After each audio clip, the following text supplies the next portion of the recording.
Jadi tadi yang kata Ki Hajar Dewantara kan, bahwa apakah sebetulnya kita TK, SD, SMP, SMA, perguruan tinggi, apakah sebetulnya kita ini sudah menjadi manusia terdidik gitu. Manusia yang bukan hanya dapat pengajaran, transfer ilmu, tapi dapat pendidikan gitu.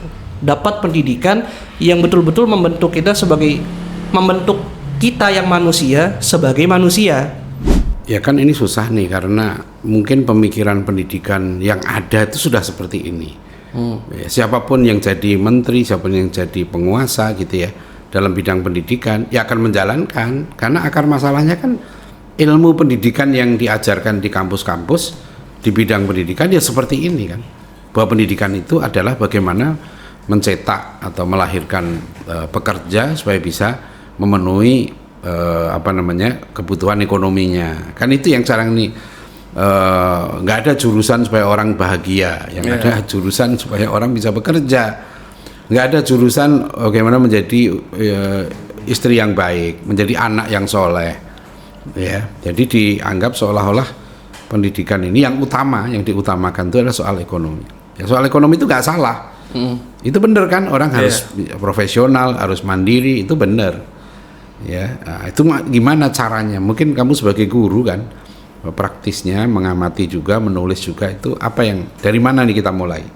Assalamualaikum warahmatullahi wabarakatuh, Bapak Ibu saudara semua pecinta dan pejuang pendidikan di Indonesia yang kita cintai ini. Alhamdulillah, selamat datang kembali di channel adianhusaini.tv. Ya, ini channel yang insya Allah akan membahas ide-ide yang out of the box, gagasan-gagasan besar untuk kemajuan bangsa kita. Dan kali ini kita akan membahas masalah reformasi pendidikan. Ya, pendidikan kita ini sudah sebetulnya kalau menurut saya sudah darurat lah. Ya, sebagai orang yang sudah berpuluh-puluh tahun menggeluti bidang pendidikan, kondisi kita ini serius, sudah darurat. Harus ada reformasi, bahkan perubahan yang mendasar. Nah, coba bayangkan ya, ini kita ini kan tiap tanggal 2 Mei memperingati Hari Pendidikan Nasional. 2 Mei itu adalah hari lahirnya Ki Hajar Dewantara, ya, tokoh pendidikan nasional kita. Ini ada buku yang sudah dikumpulkan di tulisan-tulisan beliau, Masya Allah ya. Coba lihat ya, yang namanya pendidikan. Beliau itu membedakan ya antara pendidikan dengan pengajaran, ya. Ya, di halaman 20 ini buku tua nih. Ya, tahun berapa ini terbit? Tahun ini jadi tadi ya 1962 ya, 1962 nih bukunya nih, halaman 20, dasar-dasar pendidikan, arti dan maksud pendidikan.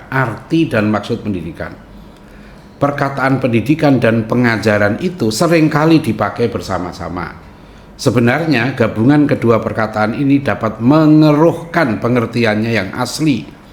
Ketahuilah pembaca yang terhormat bahwa sebenarnya yang dinamakan pengajaran atau on the which itu tak lain dan tak bukan ialah salah satu bagian dari pendidikan. Ya, jelasnya pengajaran itu tidak lain ialah pendidikan dengan cara memberi ilmu atau pengetahuan, serta juga memberi kecakapan pada anak-anak, yang kedua-duanya dapat berfaedah buat hidup anak-anak baik lahir maupun batin. Nah, itu pengajaran. Ya. Sekarang akan saya terangkan apakah arti dan maksud pendidikan, atau bahasa Belandanya opvoeding pada umumnya. Ya. Ini tolong ya dicamkan betul kata-kata Ki Hajar Dewantara. Namanya pendidikan itu apa? Dengan sengaja saya memakai keterangan pada umumnya, ya, karena dalam arti khususnya banyak dan berjenis-jenislah maksud pendidikan itu.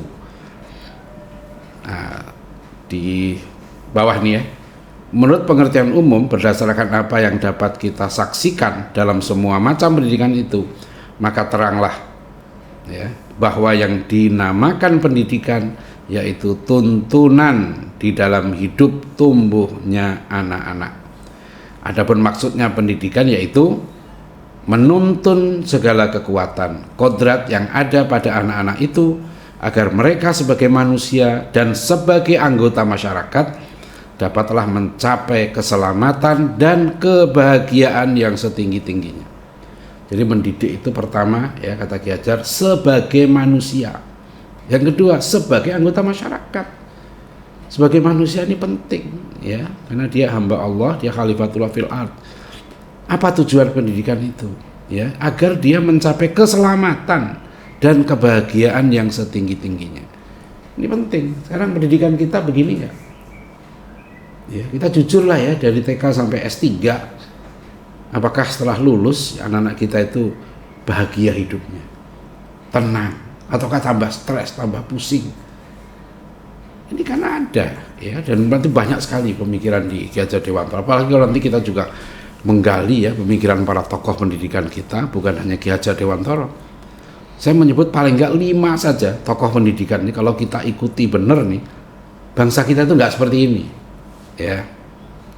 Jadi pertama Ki Hajar Dewantara, 2 Ki Haji Hasyim Asy'ari. Ya, beliau punya buku pendidikan yang top, hebat, sudah diterapkan, menghasilkan hasil yang luar biasa, yaitu kitab Adabul Alim wal Muta'alim. Ki Haji Ahmad Dahlan punya konsep, sudah diterapkan dan pendidikannya terbukti, hasilnya terbukti. 3 ya Muhammad Natsir, ya jelas ya. Jadi konsepnya jelas, hasilnya juga jelas.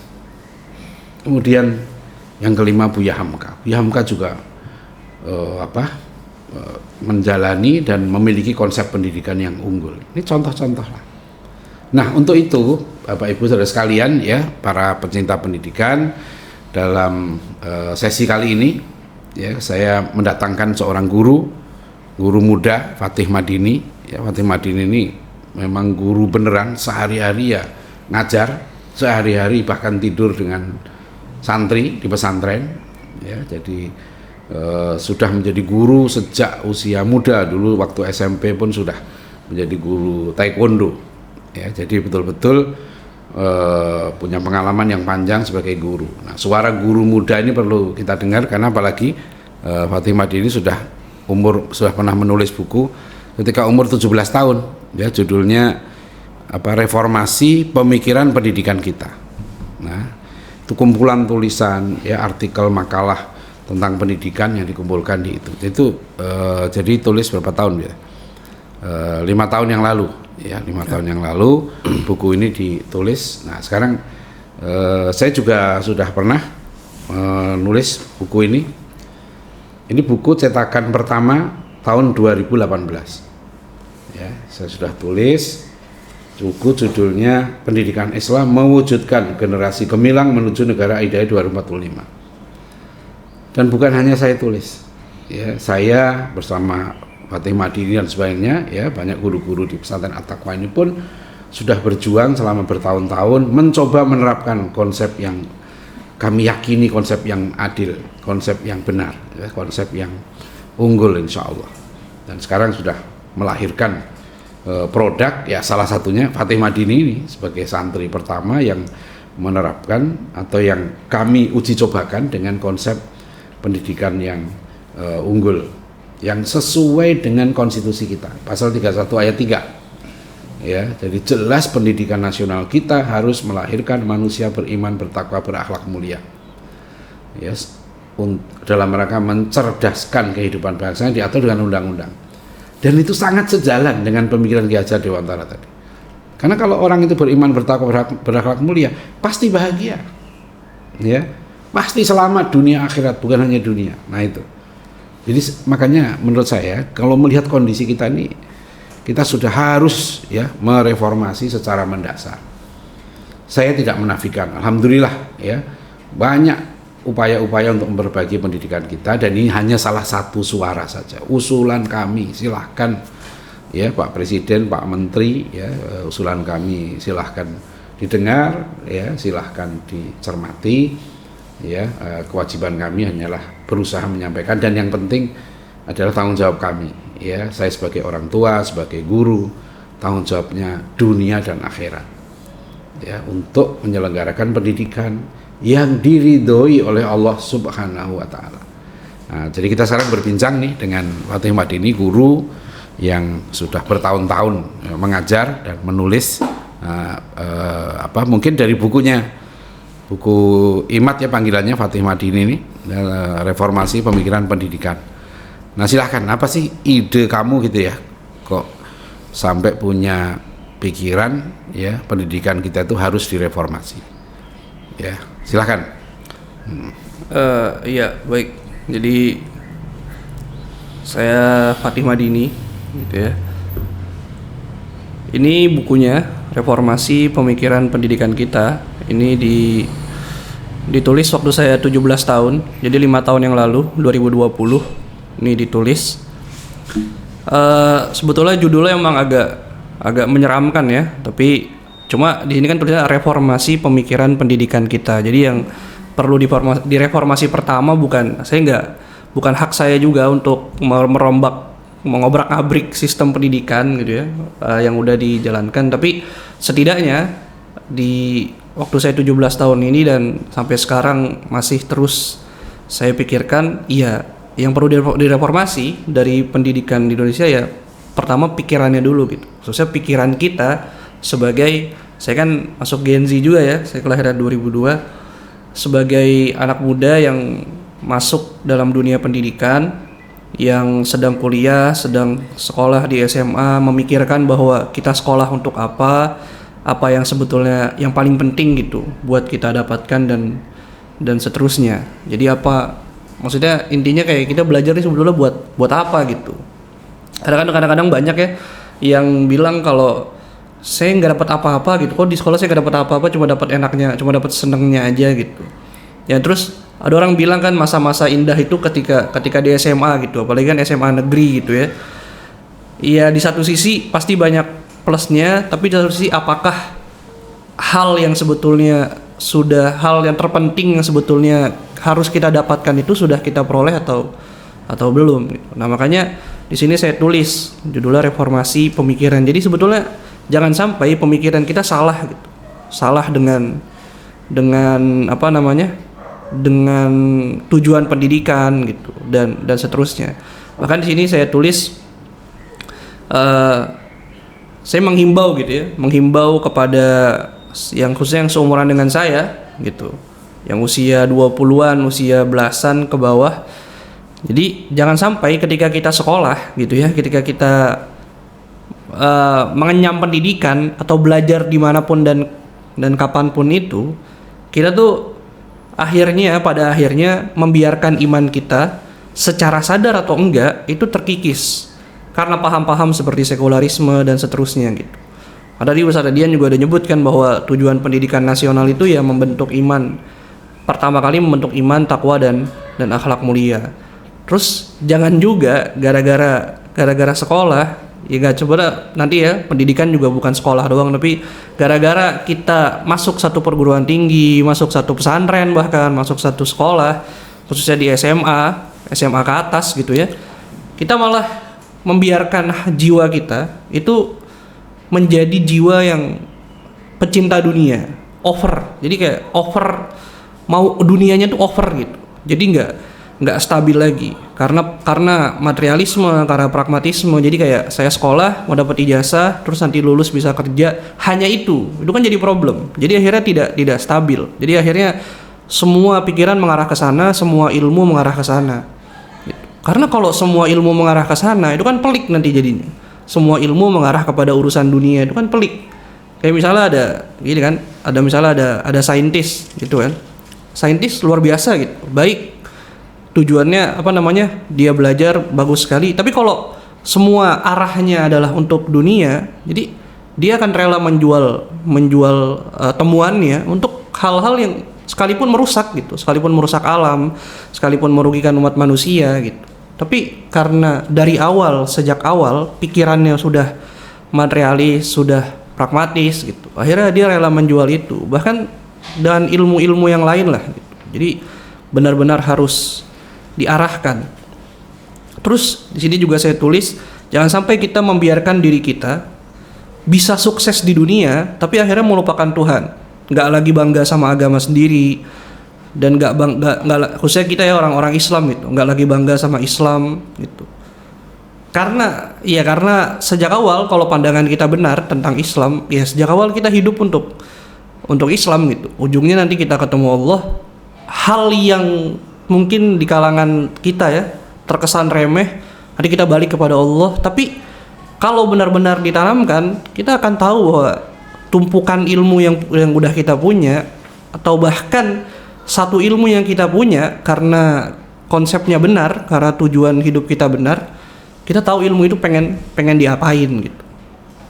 Di sini juga saya bilang jangan sampai kita membiarkan diri kita menjadi orang yang lambat dewasa, terus-menerus merelakan diri kita menjadi orang remaja yang katanya identik dengan sifat labil dan tidak bisa membentuk sikap. Jadi 17 tahun, 18 tahun, belum dewasa, pikirannya belum dewasa, belum ada kebijaksanaan, belum ada kepekaan, belum ada inisiatif, belum bisa tanggung jawab, amanahnya nihil gitu. Jadi yang sifatnya soft skill, kejujuran, itu akhirnya masih terlalu lama gitu, terlalu lama, bahkan nanti ketika masuk perguruan tinggi belum benar-benar terbentuk dan seterusnya.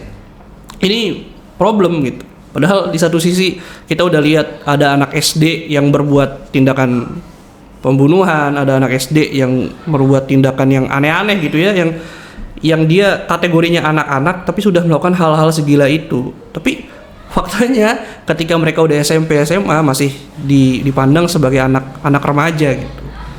Jadi kan itu sebetulnya kalau pendidikannya benar, dia bisa saja mendewasakan. Yang terakhir saya bilang, jangan sampai kita membiarkan diri kita menjadi alumni-alumni atau lulusan yang berijazah dan bergelar tapi kering akan adab dan akhlak, kering akan makna, nilai-nilai kebaikan, keadilan, kebermanfaatan, kepedulian akan umat serta perjuangan.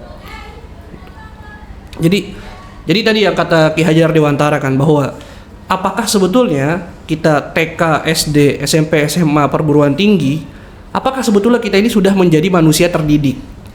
Gitu. Manusia yang bukan hanya dapat pengajaran, transfer ilmu, tapi dapat pendidikan gitu. Dapat pendidikan yang betul-betul membentuk kita yang manusia sebagai manusia. Gitu. Makanya kan menarik gitu untuk memperhatikan satu, selain Ki Hajar tadi ya, Ki Hajar bahwa mendidik. Jadi inti pendidikan itu adalah penanaman nilai, penuntunan supaya kita selamat sebagai manusia.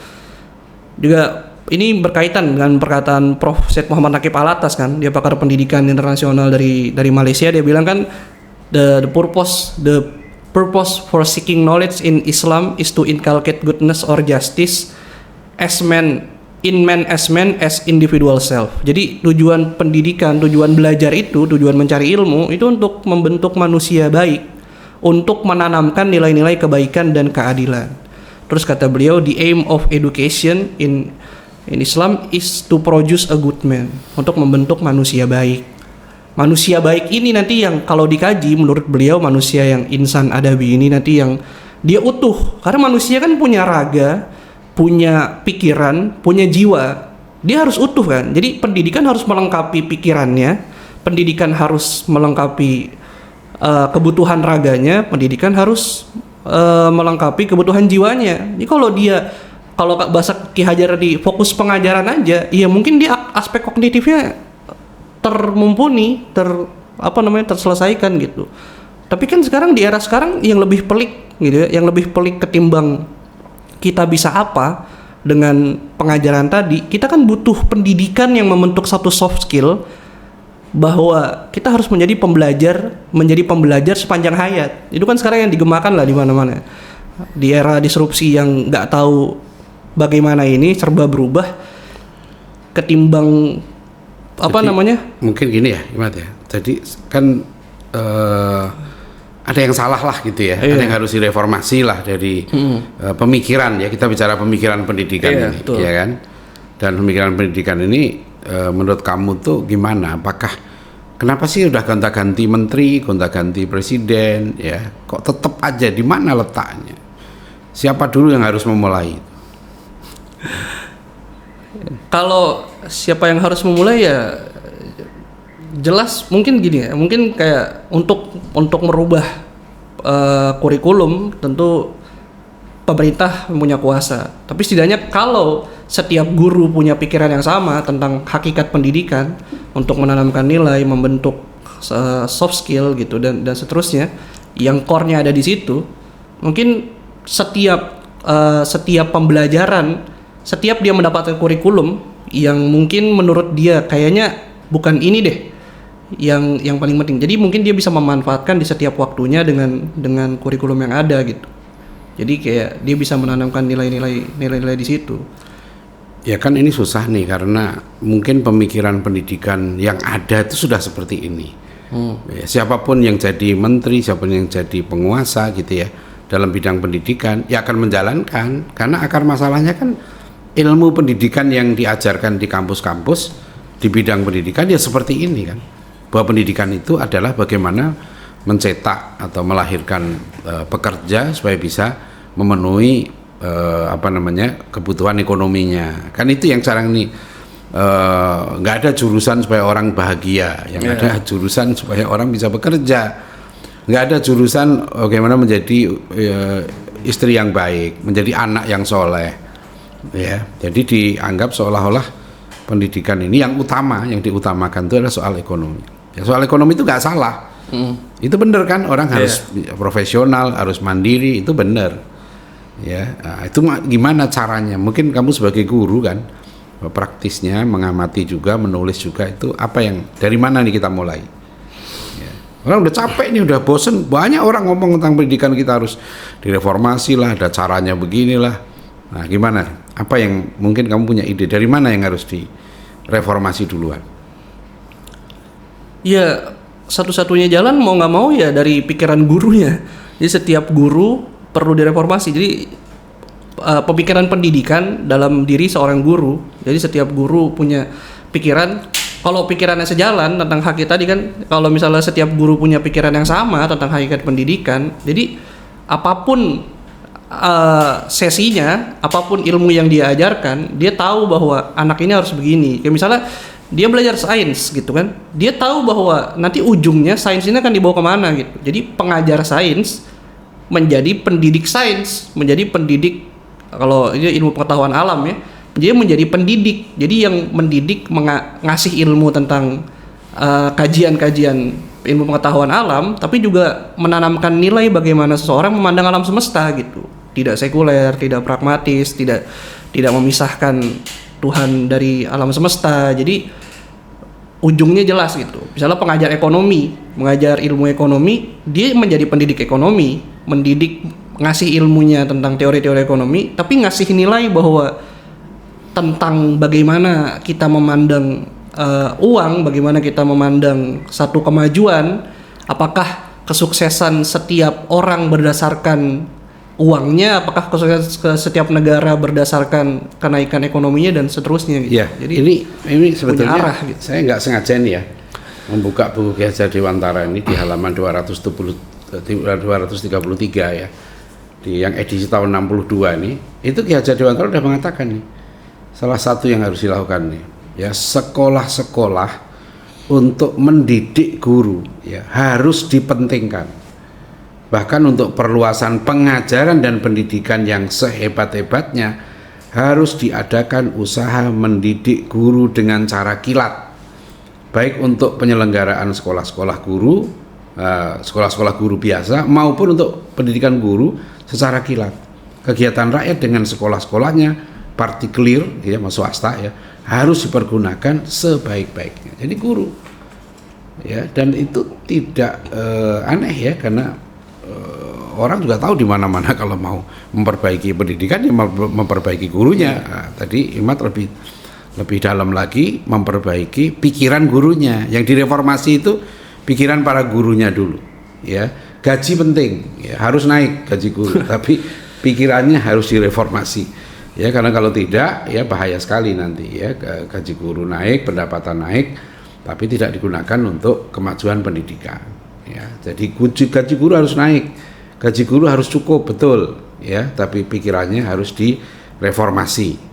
Nah, Bapak Ibu saudara sekalian, ya untuk lebih lengkapnya, nih, ya silahkan baca buku ini. Saya kira buku ini bukan hanya menarik dari temanya ya, reformasi pemikiran pendidikan kita, tapi sebenarnya lebih menarik lagi adalah buku ini ditulis ketika Fatih Madini ya, Imad itu masih berumur 17 tahun. Waktu itu sudah masih menjadi santri, tapi juga sudah mulai mengajar. Jadi ini buku yang ditulis oleh pelaku pendidikan ya, bahkan ketika menjadi murid, menjadi santri. Ya, sangat penting ya, jadi silakan hubungi Difabuk untuk mendapatkan buku ini ya. Ini buku tentang reformasi pendidikan ya. Nanti kita cicil nih, panjang nih ya, terus di channel adianhusaini.tv, karena gagasan-gagasan besar reformasi untuk menyambut Indonesia Emas tahun 2045 ya, itu harus dimulai dari sekarang. Waktu kita nggak banyak loh, 20 tahun ya, 20 tahun lagi ya, kita harus melahirkan satu lapis generasi emas ya. Dan yang harus dilakukan apa? Ya reformasi dulu migran pendidikannya. Kalau enggak nanti muter-muter, percaya deh sama saya ya, muter-muter, kasihan nanti ya. Pak Prabowo yang ingin negara kita ini negara hebat ya, beliau hebat pidato di PBB ya. Pak Prabowo itu umur beliau sudah 74 tahun nih bulan Oktober ini. Nah sekarang 20 tahun lagi Pak Prabowo sudah 94 tahun insya Allah ya. Nah yang generasi inilah generasi Fatih Madini, generasi Gen Z sekarang ini, generasi Alpha yang 20 tahun ya kan, 20 tahun lagi, yang 16 tahun, 20 tahun lagi, 36 tahun, seusia Wapres Gibran ya. Jadi harus kita didik dengan serius reformasi pemikiran pendidikannya, dan baca buku karya Fatih Madini ya, reformasi pemikiran pendidikan kita, bahwa anak muda Indonesia bisa mikir ya, bukan hanya bisa apa ya bisa macam-macam lah, yang penting bisa mikir. Mikirnya bukan hanya mikir yang benar, mikir tentang gagasan-gagasan besar, reformasi pemikiran pendidikan kita. Itu tema kita sekarang ini. Sampai jumpa lagi. Assalamualaikum warahmatullahi wabarakatuh. Maaf, jangan lupa ya, subscribe, share, komen ya. Ini terpaksa nih jadi YouTuber ya, ya jadi pengangguran ya. Makasih. Assalamualaikum.